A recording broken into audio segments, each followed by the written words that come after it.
तो सभी भाइयों एवं बहनों को नमस्कार। स्वागत है आपका आपके अपने चैनल सक्सेस जंक्शन एक कदम सफलता की ओर में। और हम लेकर के आ गए हैं आपके लिए Madhya Pradesh deputy jailer, forest guard, jail प्रहरी, एमपीएसआई एवं अन्य ऐसी सभी भर्ती परीक्षाएं जिसमें इंग्लिश पूछी जाती है, उन सभी एग्जाम्स की दृष्टि से अति महत्वपूर्ण वीडियो है। टॉपिक वाइज हम इंग्लिश को उठा रहे हैं और सबसे जो ज़्यादा महत्वपूर्ण होता है वो होता है टेंस। अगर आप इंग्लिश को अच्छे से सीखना चाहते हैं, इंग्लिश में अच्छे नंबर पाना चाहते हैं, तो टेंस को आप अच्छे से क्लियर कर लीजिए। आपकी 60% जो इंग्लिश है वो आपके हाथों में आ जाएगी, ठीक है ना। क्योंकि यहीं से डायरेक्ट इनडायरेक्ट बनता है, यहीं से एक्टिव पैसिव बनते हैं। हाँ, कुछ वोकैब वाले जो रूल्स होते हैं वो अलग होते हैं, तो उनको हम आपको अलग से करा देंगे, ठीक है मेरे भाई। तो चलिए शुरुआत करते हैं। उससे पहले वीडियो को लाइक करके चैनल को सब्सक्राइब कर दीजिए, जिससे आगे आने वाली सारी वीडियो टाइम टू टाइम आपके पास में पहुंच सके। इससे पहले 4 प्रैक्टिस सेट हम सभी सब्जेक्ट के करवा चुके हैं। एमपी डिप्टी जेलर वन रक्षक एग्जाम के लिए 4 हम मॉक टेस्ट भी करवा चुके हैं, वो भी आप जा करके देख सकते हैं, ठीक है। आइए शुरुआत करते हैं। पहली स्लाइड से अच्छे से आपको समझते हुए चलना है, सारी चीज़ें आपके समझ में आ जाएंगी। शुरुआत हम कर रहे हैं अंग्रेजी grammar tense ultimate master notes आपको देखने को मिलने वाले हैं। टेंस होता क्या है पहले आपको ये तो पता होना चाहिए। तो टेंस जिसे हम काल कहते हैं, तो ये क्रिया का वह रूप है जो कार्य के समय और दशा को व्यक्त करता है। भाई कार्य कब हुआ था और किस तरह से कार्य हुआ था, इसके बारे में जो भी हमको जानकारी देता है उसको हम क्या कहते हैं, टेंस कहते हैं या फिर काल कहते हैं। काल का अर्थ ही होता है कि समय, समय के बारे में हमको बताएगा, उसे हम टेंस कहेंगे। टेंस शब्द जो है ना वो लैटिन भाषा के टेम्पस शब्द से बना है, जिसका अर्थ होता है टाइम या फिर समय। अब देखो, टेंस के मुख्यतः 3 भाग होते हैं, और मतलब 3 तरह के टेंस होते हैं और प्रत्येक के 4 भाग होते हैं। तो कुल मिलाकर के मान लीजिए 4 गुणा 3 यानी कि 12 प्रकार के टेंस के प्रकार जो है आपको देखने को मिलने वाले हैं। अब पूरी जानकारी आपको आगे, समस्त जानकारी आपको मिलती रहेगी कि कैसे कैसे ये कितने प्रकार के होते हैं, क्यों ऐसा होता है और कहाँ से इसकी शुरुआत हुई है, वो सब आपको हम बताने वाले हैं। चलिए आगे बढ़ते हैं। अब यहाँ पर अगर आप देखेंगे तो सबसे पहले हम एक टेंस को जो है ना एक पेड़ मान लेते हैं कि टेंस नाम का कोई पेड़ है, ठीक है। वो किस तरह से आगे बढ़ा है, किस तरह से उसमें परिवर्तन हुए हैं, वो सब यहाँ पर पता चलेगा। जैसे कि सबसे पहले प्रेजेंट। देखो, कोई टेंस अगर होता है ना, कोई पेड़ अगर होता है, तो पेड़ का एक पास्ट होता है। पास्ट कैसा होता है, इस तरह से। ये जो है ना टेंस का पास्ट है, यानी कि ये जो टेंस रूपी पेड़ है, ये बीज के रूप में था, तब हम इसको इसका पास्ट कहते थे, ठीक है। उसके बाद में अब ये टेंस जो है, टेंस रूपी पेड़ जो है वो इस तरह से दिखाई दे रहा है, यानी कि पत्तियां वत्तियां इसमें दिखाई दे रही हैं, तो ये इसका प्रेजेंट है, जैसा हमको अभी दिखाई दे रहा है, ठीक है। तो पास्ट ये था, प्रेजेंट हो गया, और फ्यूचर में वो और भी ज़्यादा विकसित होकर के दिखाई देगा, तो ये हमारा फ्यूचर हो गया। तो ये आपको ध्यान रखना है कि टेंस को मानेंगे हम कोई पेड़ है, इसकी जो जड़ यानी कि जो बीज था ये इसका पास्ट था, वर्तमान में जैसा हमको दिखाई दे रहा है ये इसका प्रेजेंट है। आगे चल करके वो पेड़ कितना बड़ा हो जाएगा, कितना विशाल हो जाएगा, वो उसका फ्यूचर होगा। अब इसी को हमने 4 पार्ट में बांट दिया है। सबसे पहले प्रेजेंट की बात करते हैं, जिसे हम वर्तमान काल कहते हैं। प्रेजेंट को बांटा 4 भाग में। कौन कौन से भाग हैं? पहला है इंडेफिनिट, जिसे हम अनिश्चित कहते हैं। दूसरा है कंटिन्यूअस, कंटिन्यूअस को हम निरंतर कहते हैं, कोई चीज़ लगातार चल रही होती है। तीसरा है परफेक्ट, यानी कि कोई भी चीज़ पूरी हो चुकी होती है। और चौथा होता है परफेक्ट कंटिन्यूअस, यानी कि पूरी भी हो चुकी है और चल भी रही है। तो 4 प्रकार आपको हर टेंस को देखने को मिलेंगे, चाहे वो आपका प्रेजेंट का समय हो, चाहे वो बीता हुआ पास्ट का समय हो, वो भी 4 प्रकार का होगा, और चाहे वो आने वाला उस पेड़ का फ्यूचर हो, वो भी 4 प्रकार का होगा। इस तरह से ये 4 रूप से डिवाइड होकर के कुल मिलाकर के 3 गुणा 4 यानी कि 12 प्रकार हो जाएंगे, ठीक है। देखिए, अब हम जानते हैं कि इंडेफिनिट होता क्या है, कंटिन्यूअस क्या होता है, परफेक्ट क्या होता है। तो अगर हम इंडेफिनिट की बात करें तो कार्य का समय निश्चित नहीं होता इंडेफिनिट में, ठीक है ना। कुछ पता नहीं रहता भैया इंडेफिनिट में कार्य कब हो रहा है, कब होगा, कुछ नहीं पता है, ठीक है। कंटिन्यूअस में क्या होता है कि कार्य लगातार चल रहा होता है, अभी भी चल रहा है भैया, ठीक है।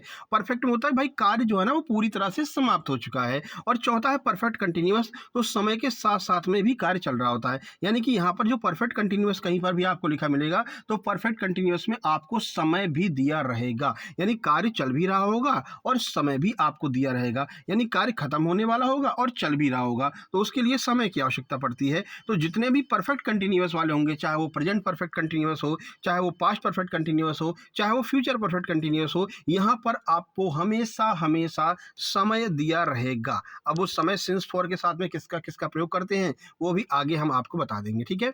तो 3 काल हो गए, प्रेजेंट पास्ट फ्यूचर, ठीक है। तीनों के 4 समान भाग हो गए। और इन्हें समझने के लिए हम हेल्पिंग वर्ब और मेन वर्ब को समझना जरूरी होता है। अब आपको पता तभी चल पाएगा भैया ये प्रेजेंट इंडेफिनिट है, प्रेजेंट कंटिन्यूअस है, प्रेजेंट परफेक्ट है या पास्ट कंटिन्यूअस है, या पहचानोगे कैसे। तो इसके लिए क्या जरूरी होता है, इसके लिए जरूरी होता है हेल्पिंग वर्ब, यानी कि सहायक क्रिया से हम पहचान लेते हैं, मेन वर्ब यानी कि मुख्य क्रिया से हम पहचान लेते हैं कि भाई ये कौन सा टेंस चल रहा है। अब चलिए एक एक टेंस के बारे में आपको डिटेल में समझाते हैं। चलो सबसे पहले आप ये देखिए कि वाक्य की रचना होती कैसे है। तो वाक्य में क्या क्या होता है। वाक्य में सबसे पहले आपको एक सब्जेक्ट की आवश्यकता पड़ेगी। बिना सब्जेक्ट के भैया कुछ भी नहीं होने वाला, ठीक है। तो सब्जेक्ट यानी कि एक होता है इसमें कर्ता। उसके बाद होती है हेल्पिंग वर्ब जिसे हम सहायक क्रिया कहते हैं, और ये अलग अलग प्रकार की होती है। किसी में is, am, are, do, did, will, ये सब होती है। ये भी आगे आपको बताएंगे, परेशान नहीं हुई है। उसके बाद होता है मेन वर्ब यानी कि मुख्य क्रिया। क्या कर रहा है व्यक्ति, खेल रहा है, जा रहा है, खा रहा है, जो भी कार्य किया जाता है उसे हम मेन वर्ब कहते हैं, ठीक है। मेन वर्ब के बाद में आता है ऑब्जेक्ट जो सबसे लास्ट में दिया रहता है, और ये उसका कर्म होता है। बचे हुए जितनी भी चीजें होंगी वो सब इस ऑब्जेक्ट के रूप में आ जाएंगी, ठीक है। तो ऑल टाइप ऑफ टेंस की बात करते हैं तो पर्सन एंड सब्जेक्ट रूल पर ये कार्य करता है। सिंगुलर की बात करें तो सिंगुलर के साथ सिंगुलर क्या क्या हो सकता है बताइए। कोई भी चीज, अगर कोई भी पर्सन है उसको हम सिंगुलर कब मानेंगे, जब वो एक होगा। तो ही हो गया, सी हो गया, इट हो गया, किसी का नाम हो गया, ये हमेशा सिंगुलर यानी कि एक वचन होता है। ये आपको ध्यान रखना है। सर प्लूरल क्या होता है, बहुवचन क्या होता है। तो बहुवचन में हम किसको किसको काउंट करते हैं, आई को, वी को, यू को, दे को। ये जहां भी आपको देखने को मिल जाए तो आपको ये मानना है कि ये बहुवचन यानी कि प्लूरल है, और ये जहां पर देखने को मिल जाए आपको ये मानना है कि ये सिंगुलर है, ठीक है। सिंगुलर क्या होता है, प्लूरल क्या होता है, समझ में आ गया। टेंस कैसे बनता है, क्या क्या उसका रचना कैसे होती है, समझ में आ गया। अब ये की पॉइंट एनसीईआरटी का देख लेते हैं। सब्जेक्ट यानी कर्ता वह है जो काम करता है। हेल्पिंग वर्ब हमें टेंस के समय के बारे में बताती है, और जो मेन वर्ब होती है वो हमें काम यानी कि एक्शन के बारे में बताती है। चलिए आगे बढ़ लेते हैं। देखिए आगे बढ़ने से पहले आप लोगों को बता दें, जैसा कि आपको पता है, चाहे आपका कोई एग्जाम हो, एमपीएसआई एग्जाम हो, एमपीएसआई हो, एमपी पुलिस कांस्टेबल हो, एमपी टेट हो, एमपी आबकारी एग्जाम हो, हमारे सुपर सिलेक्शन नोट्स से आपको एग्जाम में सीधे सीधे प्रश्न देखने को मिलते हैं। तो अभी हमने एमपी डिप्टी जेलर, वन रक्षक, फॉरेस्ट गार्ड के लिए बेहतरीन सुपर सिलेक्शन नोट्स तैयार किए हैं। आप ये सुपर सिलेक्शन नोट्स प्राप्त कर सकते हैं। कैसे प्राप्त करेंगे, बहुत छोटी सी प्रक्रिया है। ये QR कोड आपको दिखाई दे रहा है, इसी पर आपको 189 का पेमेंट करना है, और उस पेमेंट का स्क्रीनशॉट इस व्हाट्सएप नंबर 7052547003 इस पर आपको सेंड कर देना है। जैसे ही आप स्क्रीनशॉट सेंड करेंगे तुरंत की तुरंत कंप्लीट सुपर सिलेक्शन नोट्स आपको सेंड कर दिए जाएंगे, और आपको व्हाट्सएप ग्रुप में जोड़ दिया जाएगा, जहां पर आगे के सारे नोट्स, सारे PDF आपको मिलते रहेंगे। अभी आपने देखा होगा हमारा जो व्हाट्सएप ग्रुप बना था MPSI प्री के लिए, वहां से कितने सारे लोगों ने MPSI प्री को क्वालिफाई किया है। पुलिस कांस्टेबल के लिए जो व्हाट्सएप ग्रुप बना था वहां से बहुत सारे लोग 85-87 नंबर तक लेकर के आए हैं, जबकि इतना आसान एग्जाम नहीं आया था MP पुलिस कांस्टेबल का।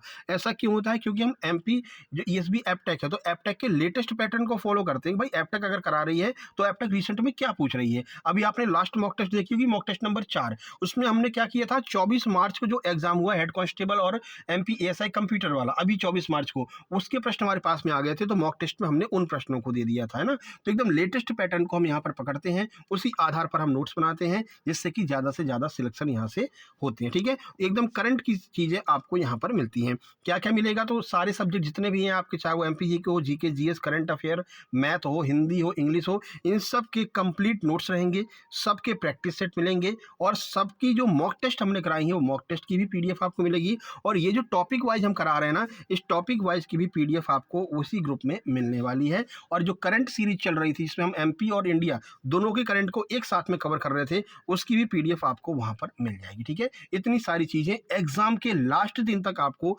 लगातार मिलने वाली हैं। एक बार आप जुड़ जाएंगे, एग्जाम के लास्ट दिन तक आप जुड़े रहेंगे, लास्ट दिन तक आपको एग्जाम के लिए स्टडी मटेरियल मिलता रहेगा मेरे भाई, ठीक है। तो जल्दी से आप पेमेंट करके और इस नंबर पर संपर्क करके नोट से प्राप्त कर लीजिए। चलो अब आगे बढ़ते हैं और अगला देखते हैं। चलो अब हम शुरुआत करेंगे। नेगेटिव और इंटेरोगेटिव भी आपको पता होना चाहिए भाई। अगर किसी भी टेंस की शुरुआत करेंगे तो पहले उसके ऊपर ऊपर की सारी चीज़ें पढ़ लेते हैं भाई। अफर्मेटिव क्या होता है, इंडेफिनिट क्या होता है। तो देखो अफर्मेटिव अगर हम सकारात्मक की बात करते हैं तो सकारात्मक में कोई भी चीज़ सीधे रूप से कही जाती है। ही इज प्लेइंग, वो खेल रहा है, साफ साफ आपने कह दिया। इसमें कोई ना नुकुर नहीं आई, कोई भी आपने प्रश्न वगैरह नहीं पूछा। तो इसमें क्या क्या होगा, एक सब्जेक्ट होगा, एक हेल्पिंग वर्ब होगी, मेन वर्ब होगी और ऑब्जेक्ट होगी। जो नॉर्मली इसका फॉर्मेशन होता है वो अफर्मेटिव ही कहलाता है। तो टेंस का नॉर्मली फॉर्मेशन अफर्मेटिव कहलाता है। जैसे कि ही इज प्लेइंग, तो ये हो गया अफर्मेटिव यानी कि सकारात्मक। इसके बाद आता है नकारात्मक जिसे हम नेगेटिव कहते हैं। तो नेगेटिव में क्या होगा, सब्जेक्ट होगा, हेल्पिंग वर्ब होगी, लेकिन इसके बाद में नॉट शब्द लग जाएगा। तो आपसे चेंज करने के लिए भी आता है कि दिए हुए सेंटेंस को नेगेटिव में चेंज कीजिए या फिर इंटेरोगेटिव में चेंज कीजिए। तो पता होना चाहिए ना भाई नॉट कहाँ पर लगेगा। ठीक है, तो ध्यान रखना हेल्पिंग वर्ब और मेन वर्ब के बीच में नॉट लगाया जाता है। उसके बाद में आपका ऑब्जेक्ट आ जाएगा।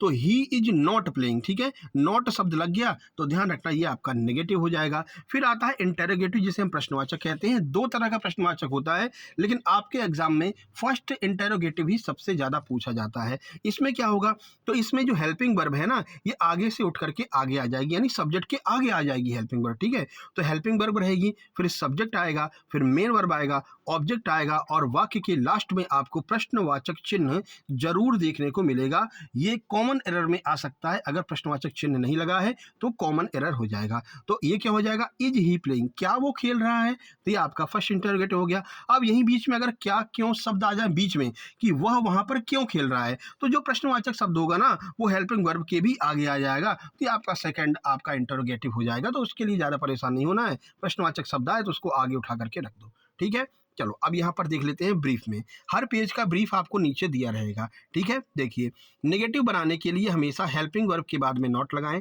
इंटरोगेटिव वाले वाक्य बनाने के लिए हेल्पिंग वर्ब को सब्जेक्ट के पहले यानी कि सबसे आगे आपको रखना होगा। ठीक है, तो इस पेज का ब्रीफ आपको नीचे देखने को मिल जाएगा। ब्रीफ का मतलब होता है सारांश। अब आगे बढ़ लेते हैं भाई, अगला पेज देखते हैं। चलो अब यहाँ से हम शुरुआत करने वाले हैं। सबसे पहले बात करेंगे प्रेजेंट और उसके बाद पास्ट इंडेफिनिट की। पहली बात, प्रेजेंट का पहला देखो पहले होता है प्रेजेंट, प्रेजेंट का पहला कौन सा होता है, इंडेफिनिट। ठीक है, तो दो दो को साथ में लेकर चलेंगे। जैसे कि ये हो गया प्रेजेंट इंडेफिनिट और ये हो गया पास्ट इंडेफिनिट, यानी कि इंडेफिनिट को पहले खत्म करेंगे, फिर कंटिन्यूअस को खत्म करेंगे, फिर परफेक्ट को खत्म करेंगे, फिर परफेक्ट कंटिन्यूअस को खत्म करेंगे, है ना। अच्छे से आपको समझाएंगे। अब देखिए सबसे पहले हम प्रेजेंट इंडेफिनिट की बात करते हैं। पहचान क्या होती है, वाक्यों के अंत में ता है, ती है, ते है, ये शब्द आपको देखने को मिल जाएगा। इसमें कितने प्रकार के होते हैं, देखिए अफर्मेटिव। सबसे पहले अफर्मेटिव क्या होता है, अफर्मेटिव माने सकारात्मक। आपको नॉट या फिर वॉट या फिर आपको प्रश्नवाचक चीजें नहीं मिलेंगी तो हम इसको कहेंगे क्या, अफर्मेटिव। अफर्मेटिव के लिए नियम क्या होता है, फॉर्मूला क्या होता है, पहले आपको सब्जेक्ट रखना होगा। प्रेजेंट इंडेफिनिट की बात हो रही है, ऊपर लिखा हुआ ध्यान रखना। ठीक है, उसके बाद में वर्ब की फर्स्ट फॉर्म लगेगी और फर्स्ट फॉर्म के साथ में एस और ईएस लगाएंगे अगर जो कर्ता आपका सिंगुलर होगा। ठीक है, तो सिंगुलर कर्ता के साथ में वर्ब की फर्स्ट फॉर्म में एस और ईएस का प्रयोग किया जाता है। उसके बाद में यहाँ पर हेल्पिंग वर्ब का प्रयोग नहीं किया जाता है। कहाँ पर, अफर्मेटिव में। ठीक है, इसके बाद हम नेगेटिव की बात करते हैं। जैसे हम नेगेटिव की ओर चलेंगे तो प्रेजेंट इंडेफिनिट में तुरंत हेल्पिंग वर्ब आ जाएगी और वो हेल्पिंग वर्ब क्या होगी, तो ध्यान रखना डू डज। ठीक है, ये दो हेल्पिंग वर्ब का हम यूज करेंगे। तो सब्जेक्ट रहेगा, सब्जेक्ट के साथ में डू डज लगाएंगे। डू का प्रयोग कब करेंगे, जब चीजें प्लूरल यानी कि बहुवचन होगी। डज का प्रयोग कब करेंगे, जब चीजें सिंगुलर यानी कि एक वचन होगी। ठीक है, उसके बाद में नॉट लगा देंगे, फिर वर्ब की फर्स्ट फॉर्म लगा देंगे। जैसे एग्जाम्पल देख लीजिए, ही प्लेज, वो खेलता है, ये आपका सकारात्मक हो गया, अफर्मेटिव हो गया।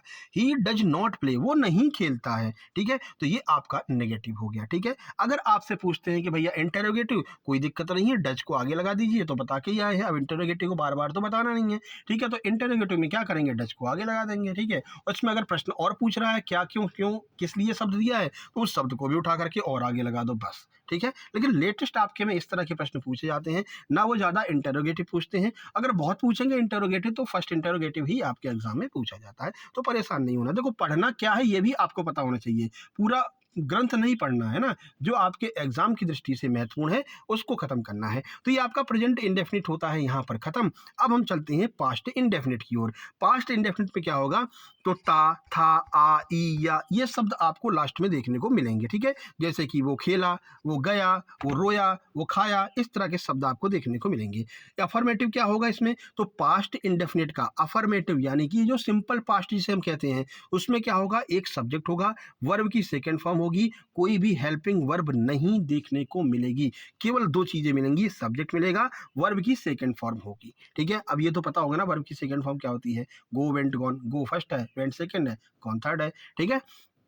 अब जब चीजें नेगेटिव हो जाए यानी कि नकारात्मक हो जाए तब क्या करेंगे, तो सब्जेक्ट के बाद में डिड का यूज करेंगे, एकमात्र सहायक क्रिया लगेगी और वो होगी डिड। यहां पर दो लग रही थी, सिंगुलर के साथ में डज लग रही थी, प्लूरल के साथ में डू लग रही थी, यहां पर एक ही लगेगी और केवल डिड का ही यूज करेंगे, ठीक है। तो सब्जेक्ट होगा, डिड होगा, नॉट लग जाएगा, वर्ब की फर्स्ट फॉर्म आ जाएगी।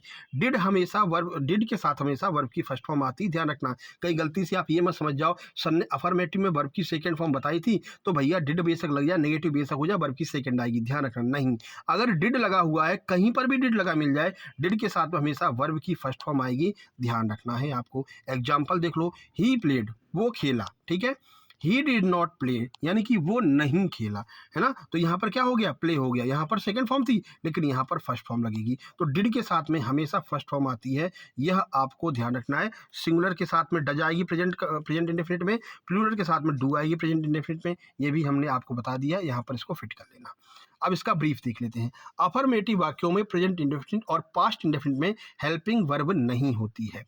पास्ट इंडेफिनिट के नेगेटिव इंटरोगेटिव में डिड के बाद वर्ब की फर्स्ट फॉर्म आती है, ये आपको ध्यान रखना है। ये ब्रीफ कब काम आएगा, जब आप एग्जाम सेंटर के बाहर होंगे, आप सोचेंगे चलिए एक काम करते हैं जल्दी से टेंस को रिवाइज कर लेते हैं। तो टेंस में फिर आपको ये पूरा पढ़ने की आवश्यकता नहीं है, फिर आप ये ब्रीफ देखते जाना, नीचे नीचे वाली चीजें, और आपका टेंस पूरा रिवाइज हो जाएगा, ठीक है। तो ये नोट्स भी आपको साथ में ही मिलेंगे जो लोग कंप्लीट सुपर सिलेक्शन नोट्स लेंगे।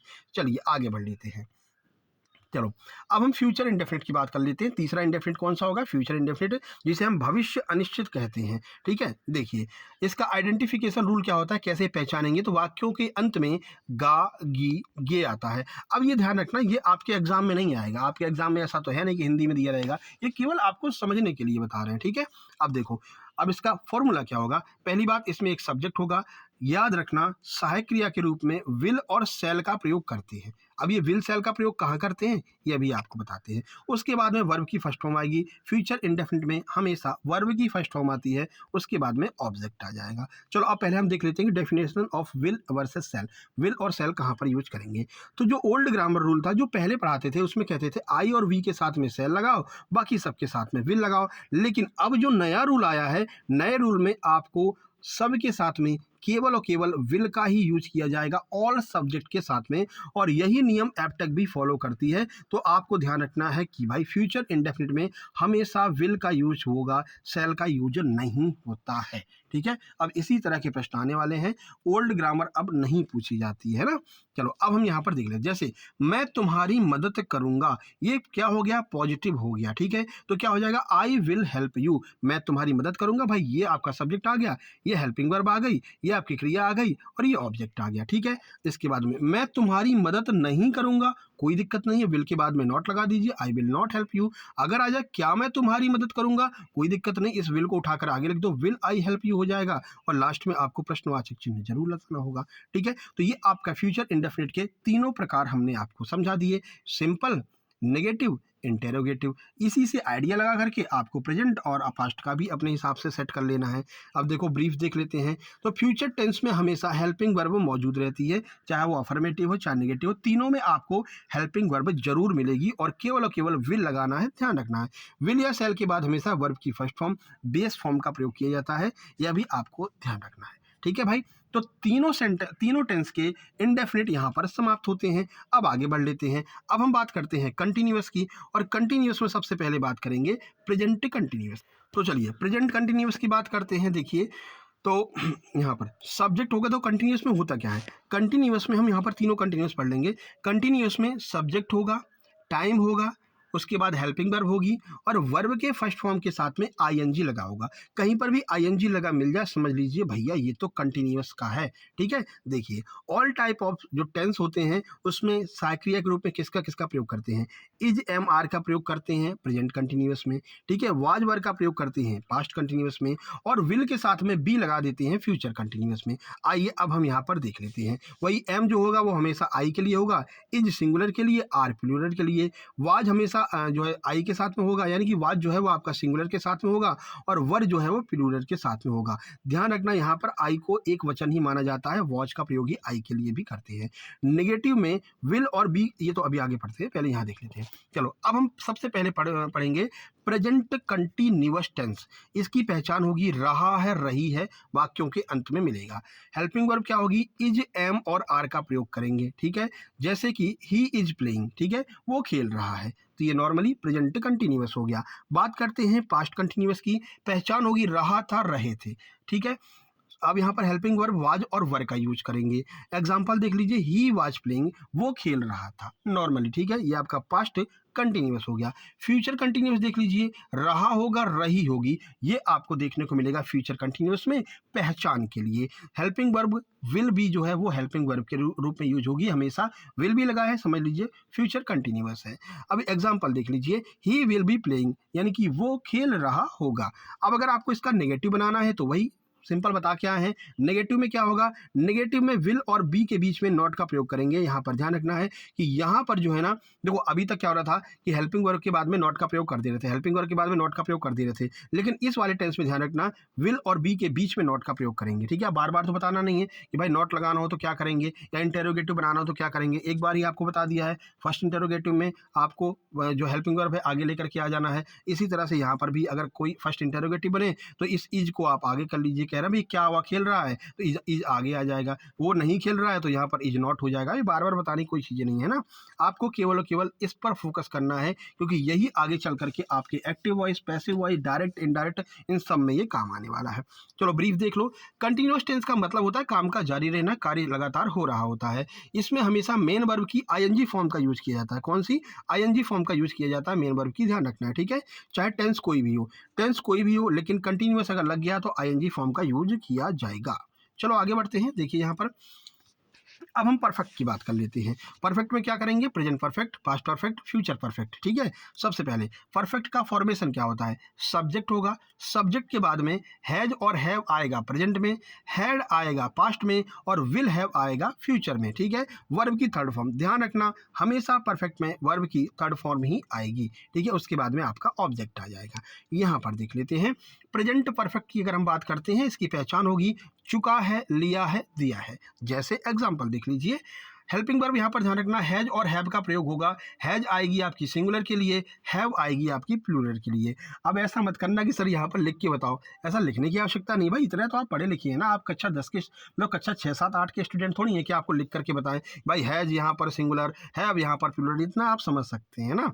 चलो एग्जाम्पल देख लीजिए, मैंने खाना खा लिया है, आई हैव ईटन फूड। ठीक है, तो ध्यान रखना वर्ब की थर्ड फॉर्म हमेशा परफेक्ट जहां पर भी आ जाए समझ लीजिए वर्ब की थर्ड फॉर्म का ही हमें यूज करना है। पास्ट परफेक्ट ये आपका प्रेजेंट परफेक्ट हो गया। अब यहाँ पर देख लेते हैं पास्ट परफेक्ट। लास्ट में आपको पूरी हम टेबल बनाकर दे देंगे, परेशान नहीं होना है कि सर कंफ्यूज ना हो जाए। अरे भैया लास्ट में टेबल बना के दे देंगे, वहां से क्लियर हो जाएगा। देखिए पास्ट परफेक्ट, पास्ट परफेक्ट में चुका था, लिया था, दिया था, ये आपको मिलेगा पहचान के लिए।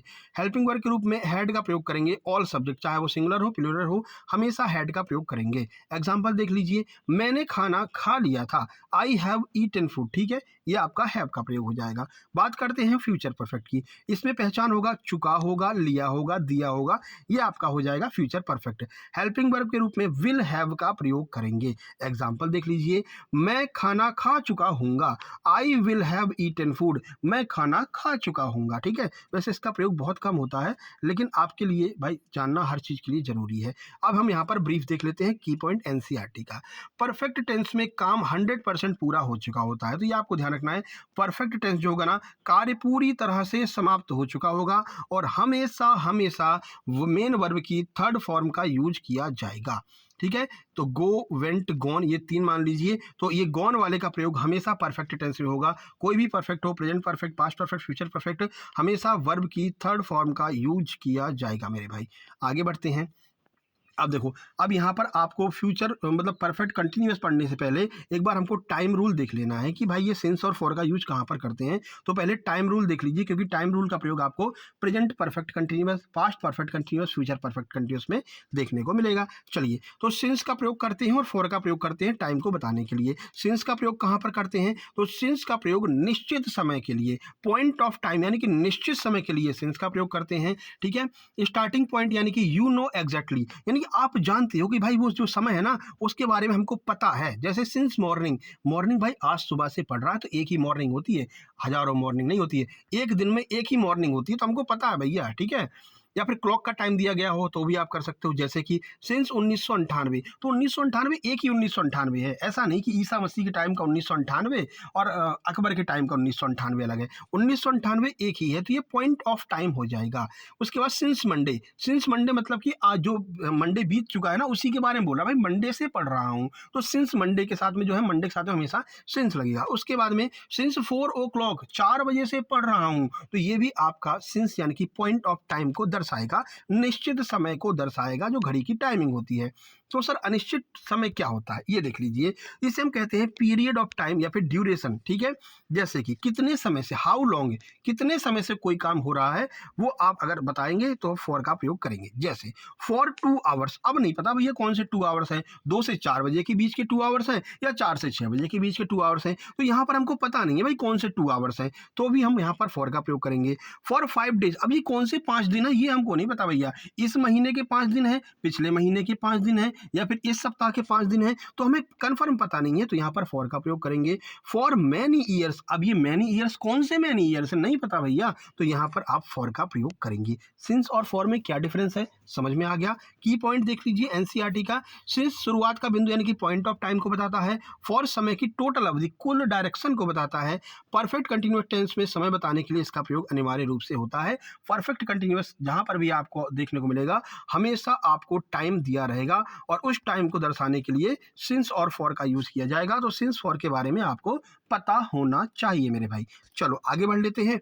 अब हम पढ़ते हैं भैया परफेक्ट कंटिन्यूअस, है ना। अब यहां से क्लियर हो जाएगा, सिंस फॉर नहीं पता होता तो कंफ्यूजन में रहते। देख लीजिए परफेक्ट कंटिन्यूअस की बात करते हैं तो मैराथन टेंस पूर्ण निरंतर कार्य, यानी कि कार्य पूरा भी हो चुका होता है और चल भी रहा होता है। ये क्या बात हो गई भैया, कुछ बात नहीं हुई है। अभी देख लीजिए क्या क्या आपको देखने को मिलेगा।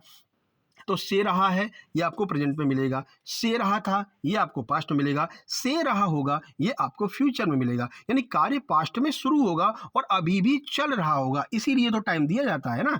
तो ये आपका परफेक्ट कंटिन्यूअस होता है। अब चलिए इसको फॉर्मेशन देख लेते हैं, प्रेजेंट पास्ट और फ्यूचर तीनों देख लेंगे। पहले फॉर्मेशन देखिए, तो द मेगा फॉर्मूला देख लीजिए। सबसे पहले आपको सब्जेक्ट मिलेगा, हेल्पिंग वर्ब के साथ में आपको बीन लगाना होगा। ठीक है, तो हेल्पिंग वर्ब के साथ में हमेशा बीन का प्रयोग करेंगे। परफेक्ट कंटिन्यूअस का कोई भी हो, चाहे पास्ट हो, फ्यूचर हो, प्रेजेंट हो, हमेशा बीन आपको लगा मिलेगा। पहचान लीजिए कि भैया ये परफेक्ट कंटिन्यूअस है। वर्ब के साथ में आईएनजी भी लगी मिलेगी क्योंकि कंटिन्यूअस शब्द आ रहा है। कंटिन्यूअस जहां पर भी आपको देखने को मिल जाए, मान लीजिए भैया वहां पर आईएनजी लगेगी ही लगेगी। जैसे मेरा नाम है अतुल, तो शुक्ला हमेशा लगा मिलेगा ही मिलेगा, अगर मैं वहां पर रहूंगा तो। अब कोई और अतुल शर्मा भी हो सकता है, अतुल ओझा भी हो सकता है ना, लेकिन अगर मैं वहां पर हूं तो भैया मेरे आगे शुक्ला लगा मिलेगा। इसी तरह से अगर कंटिन्यूअस वहां पर है तो यहां पर आईएनजी लगा मिलेगा ही मिलेगा। ठीक है, उसके बाद में ऑब्जेक्ट रहेगा, सिंस फॉर का यूज करेंगे। सिंस फॉर का यूज कैसे करेंगे अभी बता के आए हैं आपको। उसके बाद में टाइम भी आपको लगाना रहेगा। चलिए देख लेते हैं।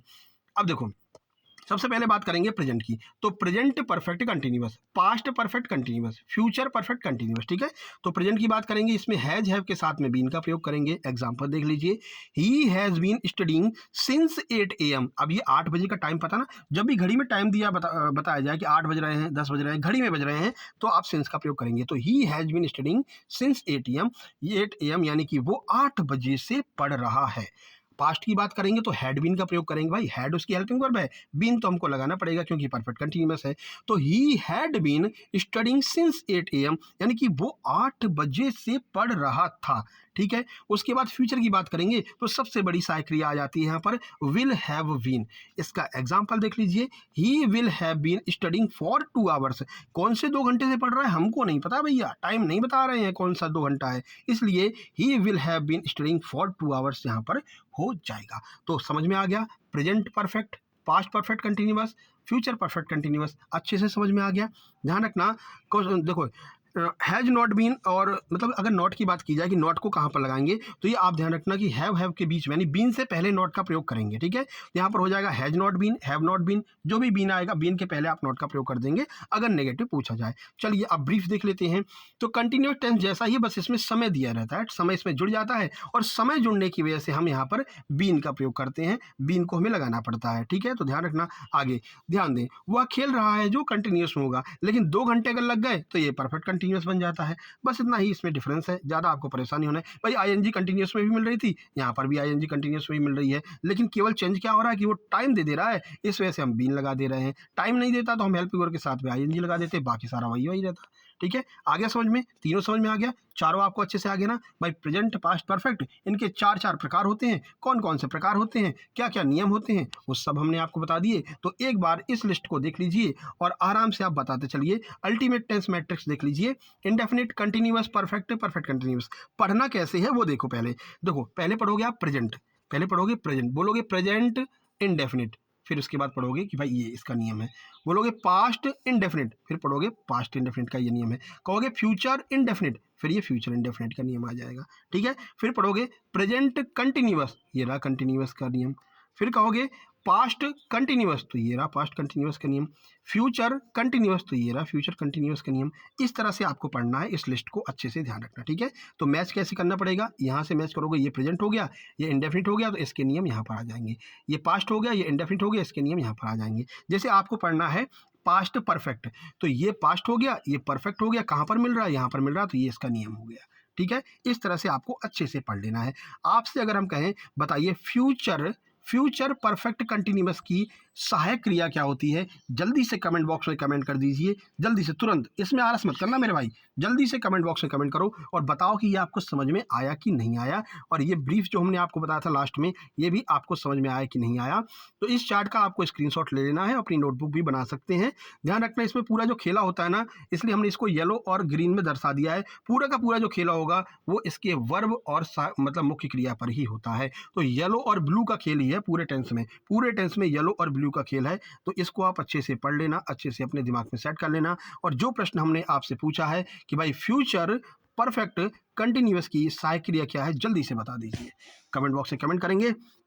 और ये सीरीज अगर आप कंटिन्यू चलवाना चाहते हैं, यानी कि इंग्लिश के सभी को टॉपिक वाइज कंप्लीट करवाना चाहते हैं, तो इस वीडियो को लाइक करेंगे, शेयर करेंगे। उम्मीद हम ये करेंगे कि ये आज से 24 घंटे के अंदर अंदर 1000 को पार कर जाएगी। 1K व्यूज़ को पार करते ही सेकंड वीडियो आ जाएगी। नहीं पार करेगी तो जिस तरह से तत्सम तद्भव को वहीं पर छोड़ दिया गया है, वहीं पर इसको भी हम छोड़ देंगे।